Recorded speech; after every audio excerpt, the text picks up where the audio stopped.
the idea is to take an easy, easy full breath. And on the exhalation, make the sound as though it's coming from your belly. Well, it is. So vibrating it down into the belly. So what you're doing is you're vibrating.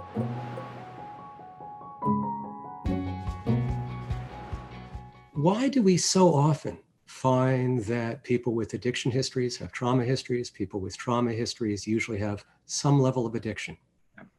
Yeah, I mean, I'm not saying that everybody who has an addiction issue has trauma in their background. Only 99.9%.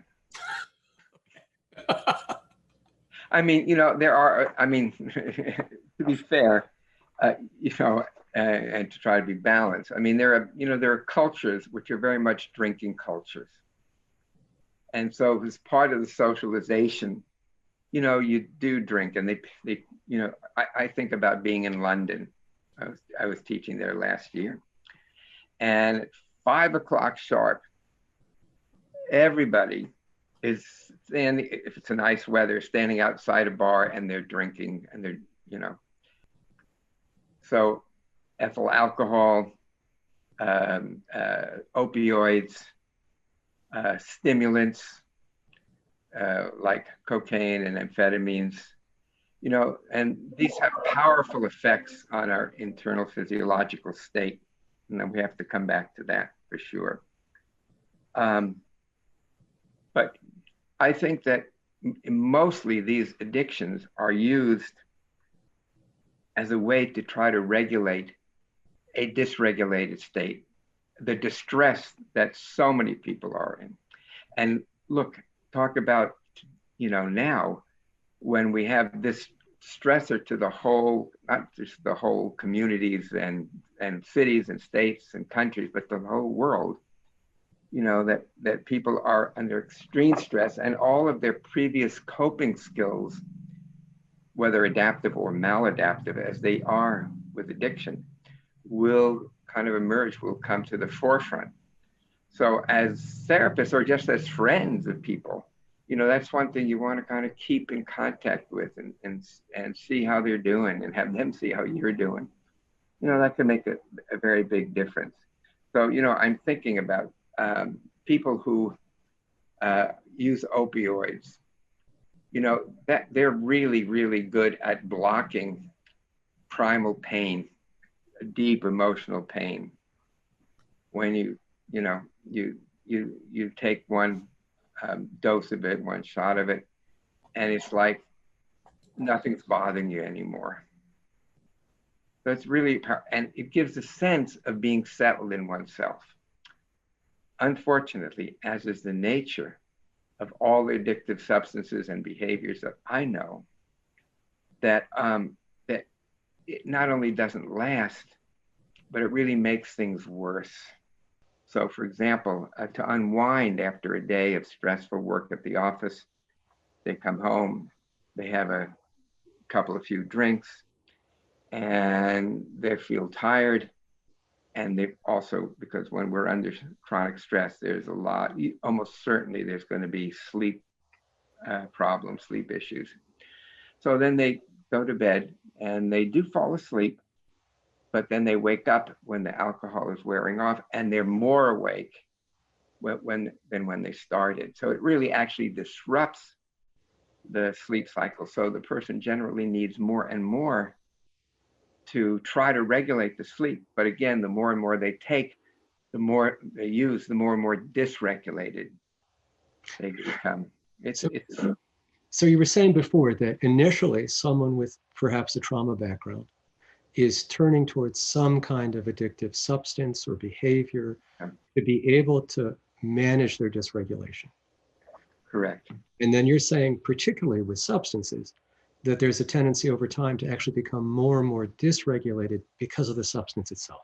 Exactly. And again, when you know what the substance is that the person is addicted to, or the process, the behavioral, it really tells a lot about their basic psychological makeup. Again, we mentioned the use of the opioids and alcohol, but a lot of people with depression, and undiagnosed ADHD, they'll tend to go for stimulants. Again, people who are, socially awkward, have social anxiety, they'll go for the stimulants, particularly the one that's used so much now is MDMA. And that drug is actually used, hopefully, in a good way in trauma treatment, because it does open a certain sense of self compassion, self observation. It really is quite remarkable in that way. But then again, people tend to, because then when it wears off, then they want more, and even though they may have done it in a control setting, they can, if depression, comes down on their head again, it can always go out on the street and get it. So stimulants like MDMA, cocaine, the amphetamines. I mean, MDMA, it really is somewhat of an amphetamine. It's derived from amphetamine. And so again, what all of these things do is take people further away from being able to be in the present. And you have to be able to be in the present, at least to some degree, in order to work through your trauma. It really is essential. So would that also be, from your opinion, then, that someone who's continuing to use substances during treatment is sort of working against the idea of becoming more in touch with themselves, more aware? Yes. Yes. So let's look at that a little bit. So if you have someone who has an addiction, what are some of the body-based practices or skills that you would think about in trying to teach them to gain some better facility at self-regulation? Yeah. I'm going to do an exercise. I'll demonstrate it. Great. Then if you and anybody else who's watching wants to demonstrate it, I invite you. So let's look at again how our core regulation. So it's a little bit of a physiology thing here.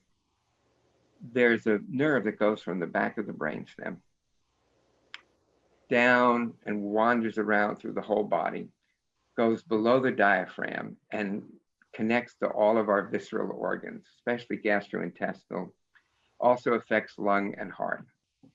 And this nerve is the largest nerve in the body, vagus nerve, by far.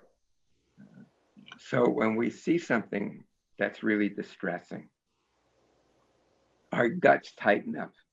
So you're walking out and somebody gets hit by a car and you see them laying on the ground.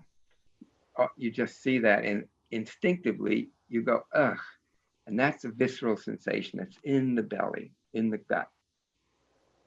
Now, okay, so that's the nerve fibers from the brainstem to the body. What actually Darwin realized, but most people do not realize, definitely with the exception of my dear friend Steve Porges, that the vagus nerve is at least 80% afferent. So it's taking sensory information from the guts and relaying that message up to the brain. So here's what happens. So you see something, you're experiencing something horrible, or you're humiliated, by your parents or kids in school or something like that, and the guts twist like that. So that's from the motor, the efferent vagus nerve. Well, what happens is this yuck, there are sensory receptors that then connect to the 80 to 90% of the vagus nerve, which is sensory. So it sends that yuck signal back up to the brain where it's amplified. So you start like, ugh, then it comes, oh, and then you feel this profound distress, this yuckiness in your guts. And the guts are really where our feelings of okayness, of wholeness, of goodness come from, is in that connection. So here's and I call this a positive feedback loop with negative consequences. So there's the yuck, it goes back up to the brainstem, gets amplified and comes down, and it can keep doing that forever. And it does that for traumatized people because so many people come with gastrointestinal symptoms, or if they don't talk about it, you discover it, after you're working with them. So I just found this particular sound. You do it really with your breath. And the idea is to take an easy, full breath. And on the exhalation, make the sound as though it's coming from your belly. Well, it is. So vibrating it down into the belly. So what you're doing is you're vibrating those sense receptors and sending a different signal back up to the brain, a signal that says threat is over or that goodness has been restored. So let me demonstrate, and then we can do it together, okay? Sure. Yes, so I'm vibrating it here in my belly.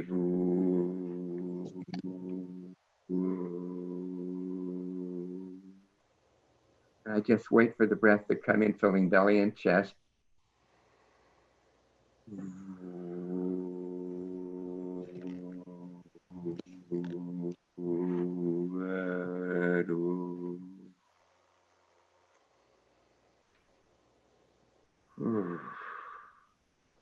We just did that once or twice.